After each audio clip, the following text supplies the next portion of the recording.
Hello everybody, today is our tutorial regarding the 3-5-2 shape formation. This is the formation that Jack and I are going to be looking to play this year for the college football team. It's a shape that many of you probably haven't played with your club teams, so I'm going to give you an introduction to it, to the positions within it, and what we're kind of expecting from it, alright? This is just the nuts and bolts of the shape, alright? So I'll just give you up to Jack now to tell you about what the positions of it. Okay, so we've got a shape here, so it's 3-5-2. Okay, so first of all we've got a goalkeeper. Okay, then we got left centre back, sweeper or central back, and then we've got right centre back. What we got then is we've got a deep line midfield, centre mid, left full back, right full back winger, then we got centre forward and striker. Okay, important about this shape is we keep a triangle in this middle section for the free players. So we've got a deep lier creating that shape, back three then staying in line, but the wingers then staying wide. And what we want to start doing with this sort of shape is a striker coming in short and then a striker going in long. Alright, so the goalkeeper. What do we expect from the goalkeeper? Well, the goalkeeper makes up the spare man when we're playing. We want the goalkeeper not necessarily to knock it from the back to the front all the time. We want to try and play between our three centre backs, maybe the deep lying midfielder as well, and our right and left wing backs if possible. All right. So if we possibly can we get our centre halves wide, just wide of the 18-yard box, stretch the strikers. So if we can play into the centre backs, if he has to have a back, great, not a problem with that. So we have to trust our goalkeeper, okay? If the goalkeeper is getting pressed by the opposition, and say for example the press is coming from this direction here, we want our goalkeeper to get his head up to be able to see the press and go, oh, there we go, and deliver a ball with maybe height, if possible, into this other wing back area here. So we're bypassing the press onto the other side. All right. The goalkeeper is going to make mistakes. All right. It's not a problem with us at all, but be confident. All right. And if any other time it needs to go, it just goes. All right. So that's just the role of our goalkeeper. All right. Okay, the role of the centre backs. Okay, because we're doing a 3-5-2 formation. Okay, the three centre backs is basically definitely the foundation of this system of play. Okay, so couple of rules. We don't want you being too compact and narrow, and then we don't want you as centre backs being too wide and having huge gaps in the middle there either. Okay, so we got that. That's too big. All right, players can run in between you then. So what we're looking for is the centre backs, the three of you. Okay, is to use the width of the 18-yard box. Those dimensions there would be your guideline reference all the way up to where you're playing. Alright, so we want all the three centre backs compact together in the central area here. Now the middle centre back plays a massive role within the back three, because if you take a step back or 2 steps back, you're now creating space for a striker to come in and just go into those areas. Alright, so you've got to control that line.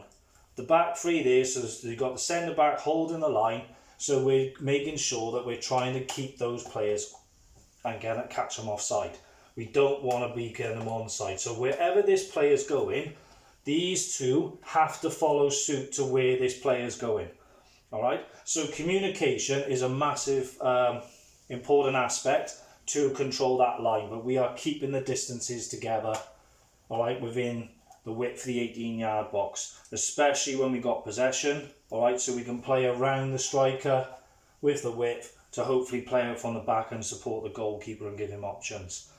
Just a couple of others as well. The central player, okay, we don't want him getting sucked into an area, okay, where it's going to create a 2v2 or a 3v2 and you've got a player running in behind. Right, so it's very important that you try and stay centrally, and hopefully the deep line midfielder supports if there is any overload and attack.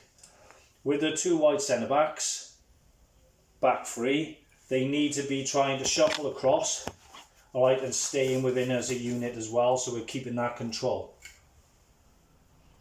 So we want our centre halves there to move together as a unit, all right? If they move individually, they are going to, as Jack says there, they're going to create holes and they're going to get picked apart. So you all move together as one, all right?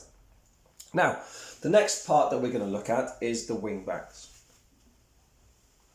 All right?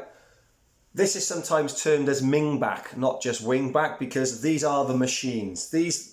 Without these two people, so your wing back here, you've got left wing back there and the right wing back there, and vice versa. They go up and down the field, all right? If we got the ball in their half of the field, say for example the ball's in this half of the opposition's field, we want our wing backs to be in their half, all right? Not just toes over the line. We want them high and wide. We want them delivering crosses if possible, all right? But then again, if we out of possession of the ball, we want them in our half, looking after our centre halves if possible. All right. We don't want our wing backs on the toes of our centre halves. All right. There's no point in that there. We want them. They are our outlet. All right. Up and down, up and down. Okay. So they are our wing backs. Moving on now, we're going to go towards the midfield. Okay, so the importance here is keeping a triangle shape. But if we're looking to play out from the back, okay, we're probably going to get away with a few times where we play into the deep lie and you can turn out and go. But then we're going to start becoming predictable, all right? So what we're going to look at to do over time is develop where you three central midfield players rotate, all right? So then we're not being man-marked and stopping us playing out from the back, all right? So therefore, what we might have, for example, is the deep liar might come into here. All of a sudden then this player drops in and then there's another option there. This player goes to there, creating a triangle, and then we're playing in between their lines of their high press. Okay, so just making sure that we got that rotation and we got that movement, okay, to make sure that we can get away and we can play out. And with the three players in the middle, we have naturally already got an overload in the central area. So we've got to be using that to our advantage to make the rest of the system work. Within that area as well, as Jack talks, can we make the two passes within this area? We talked about it last year with the second years. Can we go one pass, two passes, and out the other side potentially? One pass, two passes into a front man, okay? Because what we're doing then, we're sucking people into an area and we're exposing it out the other side. If we can receive the ball on the back foot, we can go out different sides. And receiving a ball on the back foot is so important if the person receiving the ball gets good communication from the person giving the ball or the people around them to turn and go out the other side, okay? But we will open up teams for fun then. All right. The benefit of the midfield three as well is you're going to start attracting their players in to a central area because they're going to think, oh my God, all players going through the middle. So what that now immediately compacts that central area, creating more space and time for our left wing back and right wing back. Therefore, we can, as Graham was just saying, we can get out effectively. All right. So now we're going to move on to strikers. If you look at the shape there, our two strikers are in a line. All right. At any time in the game, if they're in the line, that's incorrect. One's got to be short, one's got to be looking long. All right, yes? Now, if our one goes short, we would like one of our midfielders. So say, for example, now, the ball's come over from this side. If the ball comes over from this side here, there's the football there. One of our strikers goes in short, yes? We want a second striker going in behind into this channel there, making their centre halves drop off. Then all of a sudden now we've got areas to go and play in here with our midfielders. All right? If their line is high, and they're high up here, defending us, one drops in here and he comes deep, the opposite midfielders of the ball is going to go in behind themselves as well. All right? Making their defenders think, well, I'll tell you what, do I go short, do I go long, and maybe they drop off into that area there and we just get people into these nice little gaps. What we want to try and create is a dog leg there. That dog leg there allows us to run in and behind. Alright? So there are a number of aspects, an introduction really to the whole 3-5-2 system. Alright?